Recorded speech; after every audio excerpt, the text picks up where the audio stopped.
저는 제가 누구보다 똑똑하다고 생각해 무슨 일을 하든 혼자서도 잘할 수 있다고 여겼어요. 전에 학교 다닐 때는 항상 성적이 좋아서 학생회장도 했거든요. 그땐 학교에서나 집에서나 누가 뭘 물어보든 형들이 대답을 못해도 전 다 하니까 형들을 무시했었어요. 형들은 저보고 너무 오만하다고 하면서 남의 기분도 생각해 줄 줄 알아야 한다고 했죠. 그렇죠. 근데 전 그게 질투심에 하는 말인 줄 알았고, 그래서 형들의 말에 신경 쓰지 않았어요. 전 2019년에 전능하신 하나님의 사역을 받아들였어요. 얼마 안 돼 말세 사역을 받은 새 신자를 양육하게 됐죠. 그때 세 자매랑 협력하게 됐는데 두 분은 믿은 지 몇 달밖에 안 됐어요. 또 한 명은 조나 자매였는데 사역의 보조 역할을 맡았어요. 그때 제가 팀장이었는데 저는 그걸 팀에선 가장 뛰어나다는 의미로 여겼어요. 그래서 사역할 때 자매들이 저한테 어떤 제안을 하든 항상 안 된다고 제가 시킨 대로 하랬어요. 매번 새 신자 예배가 끝나면 조나 자매가 항상 이해했는지 확인해야 하지 않냐고 하는데, 그럼 전 필요 없다고, 예배 때 이미 물어봤고 이해했으니까 그럴 필요 없댔죠. 근데 자매는 하나님의 사역에 관한 진리를 교제할 땐 좀 더 자세하게 설명해 주라고, 그래야 하나님 사역인 걸 확신하는 데 도움이 된다는 거예요. 그렇죠. 네. 근데 전 생각도 안 하고 설명해 줬으니까 다시 안 해도 된댔죠. 가끔 자매가 저보고 새 신자 신방을 가보라고 했는데 가기 싫었어요. 전 제가 팀장이니까 시키는 건 제가 할 일이지 자매가 절 시키는 건 아니라고 봤어요. 자매는 또 새 신자가 예배 내용을 알아들었는지 물어봤냐고 하는데, 그렇게 제 일을 자꾸 체크하니까 화가 나더라고요. 팀장도 아니면서 왜 이래라 저래라 하냐고요. 팀장인 형제랑 자매들은 협력 관계니까 책임감에서 그러는 거죠. 맞아요. 근데 전 너무 교만해서 조나 자매와만 협력이 안 된 게 아니라 두 자매와도 안 됐어요. 평소에 새 신자 양육은 혼자 했었고 사역도 분담하지 않았어요. 전 두 자매가 믿은 지 얼마 안 돼서 이상에 관한 진리를 모르니 잘 못할 거라 봤죠. 같이 예배 인도할 때도 거의 저 혼자 말을 하고 자매들한테 기회도 안 줬어요. 자매들이 제대로 못해서 못 알아들을까 봐요. 그러면 그분들이 훈련할 기회가 없잖아요. 그쵸. 그렇죠. 믿은 시간이 조금 짧기는 해도 장점이 분명히 있을 텐데 맞아요. 계속 단점만 본다면 제대로 협력이 안 되잖아요. 그렇죠. 맞아요. 사실 두 자매가 교제해도 새 신자들이 이해하는데 단지 제 마음에 안 들어서 못하게 한 거죠. 어느 날 새 신자가 참도에 빨리 뿌리 내려야 하니까 여러 면의 진리를 교제하려고 했어요. 근데 자매들이 그러면 안 된다고, 예배 시간이 1시간 반뿐이라 내용이 너무 많으면 시간도 부족하고 소화도 못할 거라는 거예요. 그렇죠. 그러니 몇 번 나눠서 하자는 거예요. 네. 근데 자매들 말에 따르기 싫어서 최대한 제 뜻대로 하려고 계속 설득했어요. 결국 어쩔 수 없이 동의했죠. 그 후에 20여 명을 양육하게 됐어요. 첫 예배 때는 대부분 다 참석했어요. 근데 그 후로 조금씩 빠지는 사람이 많아졌고 결국 정상적으로 예배에 오는 사람은 3명뿐이었어요. 아, 많이들 빠졌네요. 그니까요. 저도 새 신자 양육하면서 처음 겪는 상황이었어요. 정말 이해가 안 됐고 소극적이 됐어요. 그러다 어느 날 리더가 내적 상태를 묻길래 조금 안 좋댔죠. 최근 들어 본본 성과도 안 좋고요. 전 예배 때 분명 교제를 잘했고 또 이해했는지 물어보면 다들 했다고 하는데 왜 예배에는 안 오는지 모르겠다고 그랬죠. 그러니 저보고 반성을 잘해보라는 거예요. 뭔가 합당하지 못한 게 있어서 그런 건 아닌지요. 그렇죠. 그리고 같이 협력하고 있는 세 자매들한테 제가 양육하는 내용과 방식이 문제 없는지 물어봤냐는 거예요. 그래서 안 했다고. 그분들이 무슨 좋은 제안을 내겠냐고 했죠. 그러니까 그게 문제래요. 자신만 믿지 말고 자매들의 의견을 물어야 한다는 거예요. 그렇죠. 듣고 보니까 맞는 얘기더라고요. 전 자매들의 의견을 물을 생각을 안 했어요. 그냥 제가 사역을 더 잘하니까 자매들 생각은 쓸모없다고 생각했거든요. 그리고 리더가 말씀을 보내줬는데 제가 읽어볼게요. 네. 너희는 평소 본분에서 남들과 협력할 때 다른 의견을 수렴할 수 있느냐? 다른 사람도 말하게 할 수 있느냐? 조금은 합니다. 예전에는 형제 자매들이 제안을 하면 들으려고 하지 않고 제 생각대로 하는 경우가 많았습니다. 나중에 제가 잘못된 게 드러났을 때 알게 됐어요. 형제 자매들의 대부분 제안이 맞았습니다. 또 다 같이 의논한 결과가 합당했고 혼자만의 판단은 미흡했습니다. 겪고 나서야 협력이 중요하다는 걸 느꼈습니다. 그 일에서 무엇을 깨달았느냐? 겪고 나서 유익을 얻고 진리를 알게 되지 않았느냐? 말해보아라. 완벽한 사람이 있느냐? 아무리 강대한 사람이라도, 아무리 능력과 재능이 있는 사람이라도 완벽하지 못하다. 이 점을 알아야 한다. 이것은 사실이다. 또한 사람이 자신의 장점이나 자신의 결점을 정확히 대할 때 갖춰야 하는 태도이며 사람이 마땅히 갖춰야 하는 이성이다.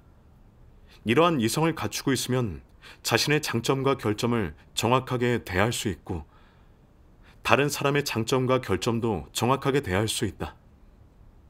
이러면 조화롭게 협력할 수 있다. 내가 이 방면의 진리를 깨달으면 이 방면의 진리 실제에 진입할 수 있고 형제 자매와 함께 조화롭게 지내면서 서로 절장보단 할 수 있게 된다. 이렇게 되면 너는 어떤 본분을 이행하든 어떤 일을 하든 점점 더 잘하게 되어 하나님의 축복이 있게 된다. 내가 마냥 늘 자신은 훌륭하고 다들 너보다 못해 보여 늘 혼자 결정하려고 한다면 문제가 된다. 이는 성품의 문제이다. 이런 사람은 교만하고 독선적이지 않으냐. 아멘. 아멘. 딱 제 문제를 말씀하셨어요. 말씀 중에 너희는 평소 본분에서 남들과 협력할 때 다른 의견을 수렴할 수 있느냐? 다른 사람도 말하게 할 수 있느냐? 이 구절을 보면서 제가 세 자매들과 협력했던 과정을 돌아봤어요. 전 자매들의 의견은 하나도 안 받아들였어요. 아무리 좋고 옳은 의견을 내도 다 거부했는데 저보다 훌륭하다는 생각을 못하게 하고 싶었어요. 전 제가 제일 잘하니까 좋은 제안도 제가 내야 한다고 생각했어요. 이 팀의 팀장은 저니까 당연히 제 말에 복종하고 따라야 한다고 여겼어요. 하나님은 누구나 부족한 면이 있어서 남의 도움을 받아야 한다고 하셨는데 전 늘 제가 남보다 뛰어나고 낫다고 생각했죠. 그건 교만한 거잖아요. 그렇죠. 말씀을 보니 하나님은 이런 자를 혐오하세요.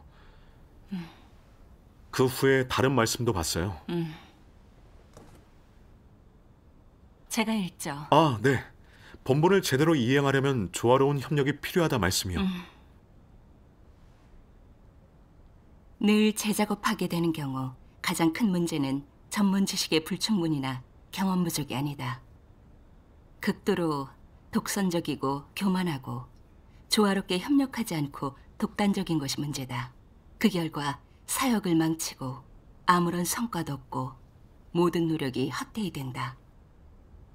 가장 심각한 문제는 사람의 폐기 성품이다. 폐기 성품이 지나치게 심각하다면 그자는 좋은 사람이 아니라 악인이다.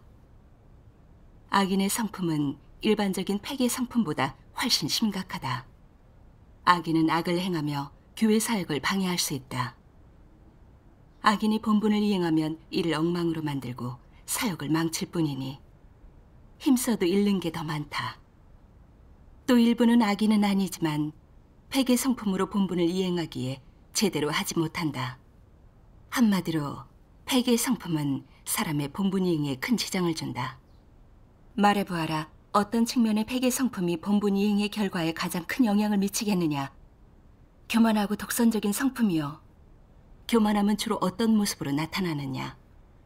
바로 혼자 결정하고 자기 방식대로 하고 다른 의견을 수렴하지 않고 다른 사람과 상의하지 않으며 타인과 조화롭게 협력하지도 않고 혼자 최종 결정을 하는 것이다. 여러 형제자매들이 각자 자신의 임무를 수행하면서 특정 본분의 이행에 협력하지만 팀장이나 책임자 중에 늘 혼자 결정하려는 자들이 있다. 무슨 일을 하든 다른 사람과 조화롭게 협력하지 않고 교제하지도 않으며 다른 사람들과 합의하지 않은 채 일을 서두른다. 모든 사람이 자기의 말만 듣게 하는데 여기에 문제가 있다. 아멘. 아멘. 이 말씀에서 많이 느끼게 됐어요. 예전엔 왜 본분 성과가 안 좋은지 몰랐는데 이 말씀을 보고 알았어요. 그건 제가 너무 교만해서 조화로운 협력이 없어서였어요. 세 자매랑 협력해야 하는데 전 늘 혼자 결정했어요. 저희가 매번 예배 내용에 대해 의논을 하면 각자 자기의 견해와 생각을 내놔요. 좋은 성과를 위해서 다음 예배 시간에는 어떤 주제로 할지 같이 얘기해 정하게 되는데 전 늘 자매들의 의견을 묻지 않고 혼자 결정했어요. 제 생각이 제일 좋으니까 다른 건 필요 없다고 생각했죠. 막상 누가 이견을 내면 전 어떻게 해서든 거부했어요. 너무 교만해서 다른 제안은 듣지 않으니까 본분에도 하나님의 인도와 축복이 없고 좋은 성과가 없었어요. 이런 실패로 제가 드러나게 된 거죠. 그렇죠. 교만한 성품은 본분을 망치게 하죠. 맞아요. 이렇게 교제하니 알겠어요. 사역할 때 조화롭게 협력 못하고 남의 의견을 무시하고 혼자 결정하려고 하면 쉽게 문제가 생기네요. 네. 맞아요. 나중에 자매님이 말씀을 보내줬는데 같이 보시죠. 네. 네. 전능하신 하나님 말씀. 내가 진정으로 진리를 깨달으면 어떻게 진리를 실행하여 하나님께 순종하는지를 알게 되고 자연스럽게 진리를 추구하는 길에 들어서게 된다.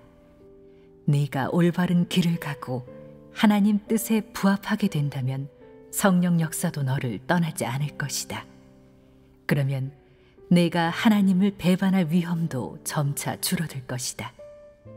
진리가 없으면 쉽게 그리고 어쩔 수 없이 악행을 저지르게 된다. 예를 들어 내게 교만한 성품이 있다면 하나님을 대적하지 않으려고 해도 안 된다. 너 스스로도 억제할 수 없는데 이는 어쩔 수 없는 일이다.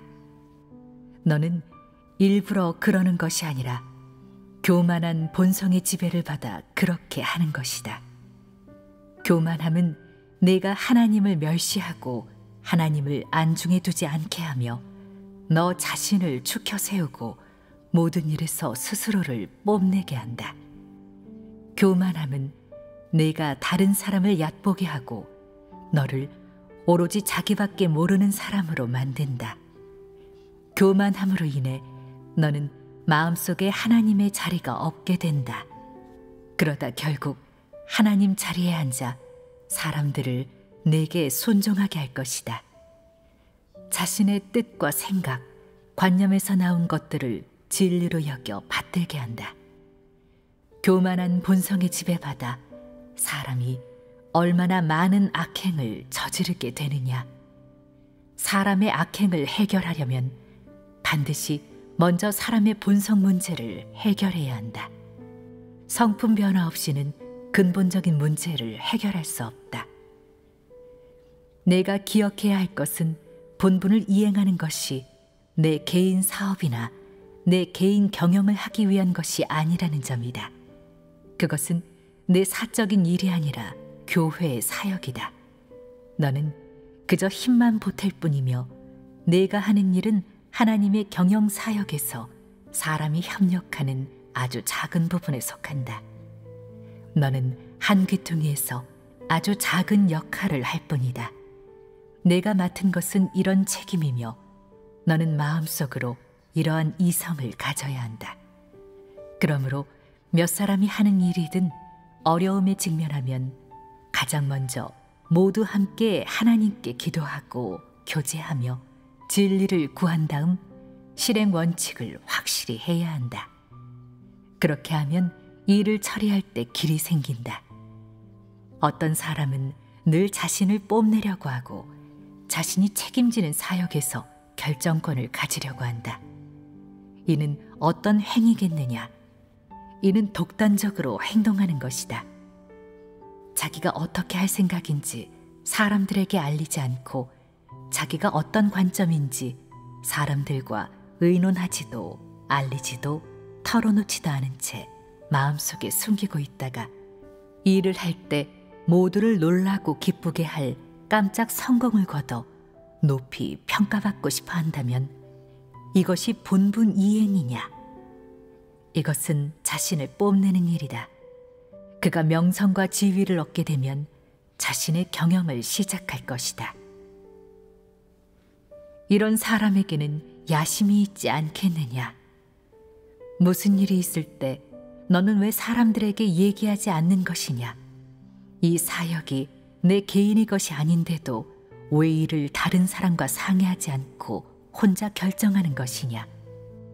왜 이를 비밀리에 해서 사람들이 모르게 하는 것이냐?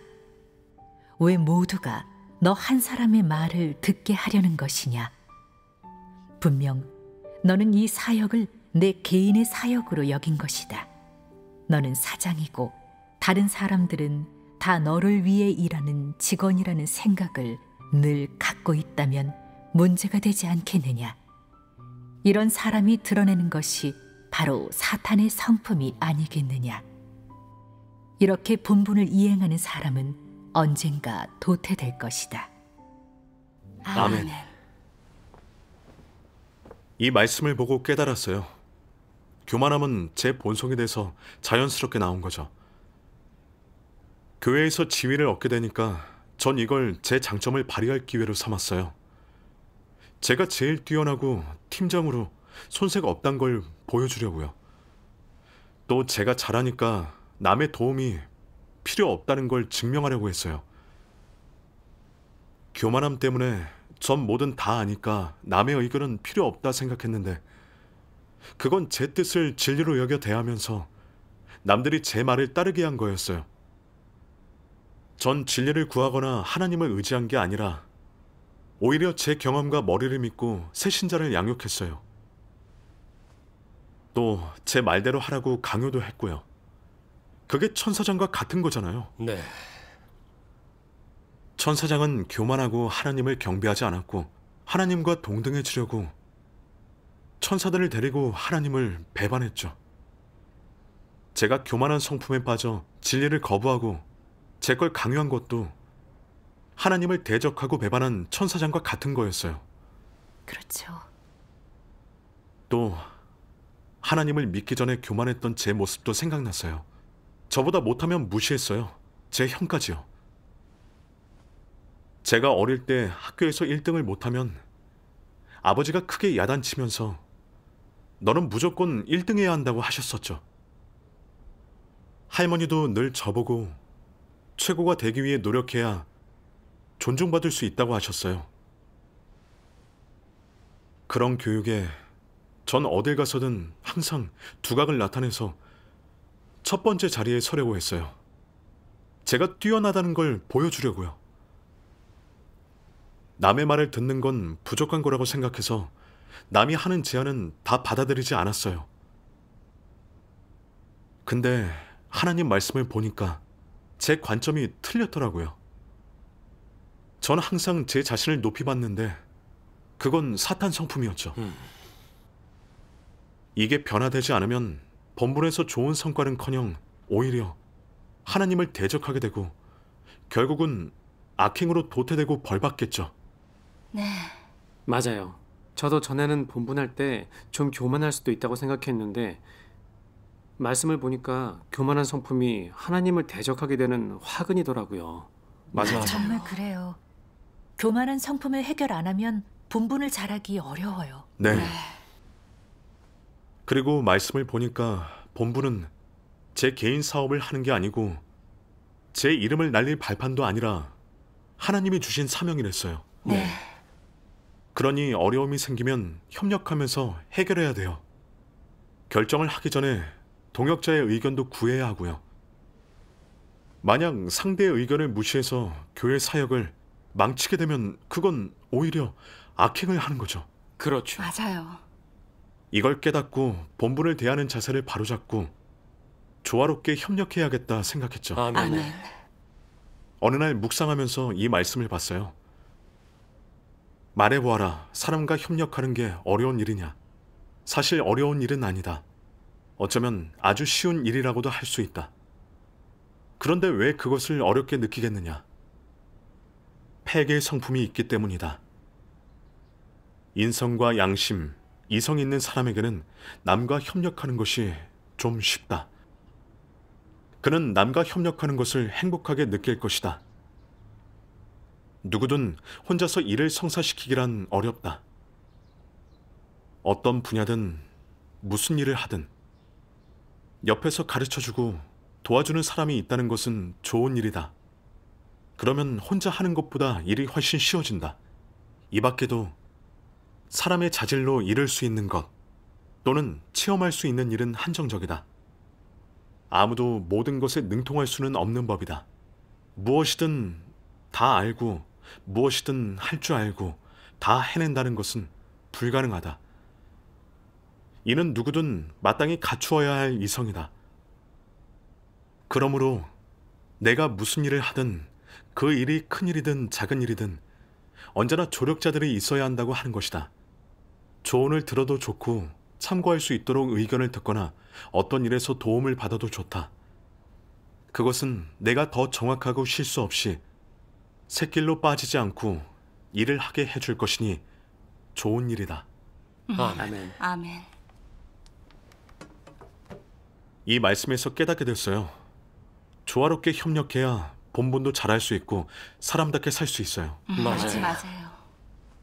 예전에 전 동역자 자매들이 다 몇 달 안 된 새 신자고 양육 사역을 처음 해서 모르는 것도 많은데 비해 전 하나님 믿은 지 3년 됐고 경험도 훨씬 많으니까 자매들이 어떤 제안을 하든 다 받아들이지 않았어요. 근데 말씀을 보니까 제 관점이 틀렸더라고요. 제가 믿은 지 좀 더 됐고 경험도 더 많지만 뭐든 제가 더 낫다는 걸 의미하진 않아요. 형제 자매의 협력 없이 혼자서는 본분을 잘할 수 없는 거죠. 그렇죠. 어떤 경우는 제가 깨달은 진리가 얕아서 교제를 잘 못할 때 동역자가 보충해주면 더 잘 이해돼요. 가끔 새 신자가 아파서 예배에 못 오거나 일이 바빠서 참석 못하는 경우가 있는데 거기에 맞는 말씀을 찾지 못할 때도 동역자의 도움이 필요했어요. 그렇죠. 사실 누구나 하나님의 깨우침을 받을 기회가 있어요. 저한테만 깨우쳐 주시는 게 아니잖아요. 자신을 너무 높이 보고 남은 다 바보로 보는 건 잘못되고 어리석은 거죠. 그쵸. 하나님의 깨우침과 인도는 우리의 사역 경험에 따라오는 게 아니라 우리가 진리를 구하고 받아들이는지에 달려 있어요. 네. 사실 누구나 장점이 있거든요. 조나 자매의 경우는 본분에 책임감이 있고 좋은 제안을 많이 냈었어요. 그러니 자매들과 잘 협력해서 장점을 보고 배우고 부족한 걸 채워야 하죠. 아멘. 아멘. 세상에 뭐든 다 할 수 있는 완벽한 사람은 없잖아요. 아는 게 많아도 놓치는 부분이 있기 마련이고요. 그렇죠. 서로 보완하고 도와주면 문제가 덜 생기고 일을 훨씬 쉽게 할 수 있어요. 네. 그 후로 본분할 때 자매들의 의견을 받아들였어요. 예배를 마치고 자매들이 따로 새 신자한테 이해했는지 물어보라고 하면 전처럼 반발심을 갖지 않고 자매 말대로 했어요. 아멘. 또 새 신자들한테 좀 더 자세하게 교제하면서 문제점을 최대한 해결해 주라고 제안할 때도 그대로 했고요. 가끔 자매들이 새 신자 양육에 관해 좋은 제안을 하게 되면 실행에 옮겼어요. 그러니까 갈수록 예배에 오는 사람이 늘어나더라고요. 너무 깊었어요. 아멘. 그때 이 말씀이 생각났어요. 성령은 하나님께 쓰임받는 일부 사람들에게 역사하고 더욱이 교회에서도 역사하는데 누구에게 역사할지는 알 수 없다. 지금 내게 역사한다면 너는 체험할 것이고 다음에 다른 사람에게 역사한다면 빨리 따라야 할 것이다. 현재의 빛을 따를수록 생명은 더 자란다. 어떤 사람이든 상관없이 성령이 역사한 것이라면 너는 따라야 한다. 내가 체험하는 가운데 그의 체험을 실제적으로 경험하면 더 높은 것을 얻게 되는데 이렇게 실행하면 더 빨리 성장할 수 있다. 이것은 사람을 온전케 하는 길이요 생명이 성장하는 경로이다. 아멘. 아멘. 이 말씀을 보고 더 명확해졌어요. 본분할 때 교만하게 고집 부리면 안 되고 조화롭게 협력해야 돼요. 아멘. 성령은 모든 사람에게 깨우침과 빛을 주시니까요. 그렇죠. 믿은 시간이나 지위를 볼 게 아니라 진리에 맞는 말은 다 받아들이고 순종해야 하더라고요. 아멘. 만약 거부하면 본분에도 하나님의 축복을 받을 수 없어요. 네, 네. 이번 일을 겪으면서 조화로운 협력의 중요성을 크게 느꼈어요. 아멘. 잘 됐네요. 감사하네요.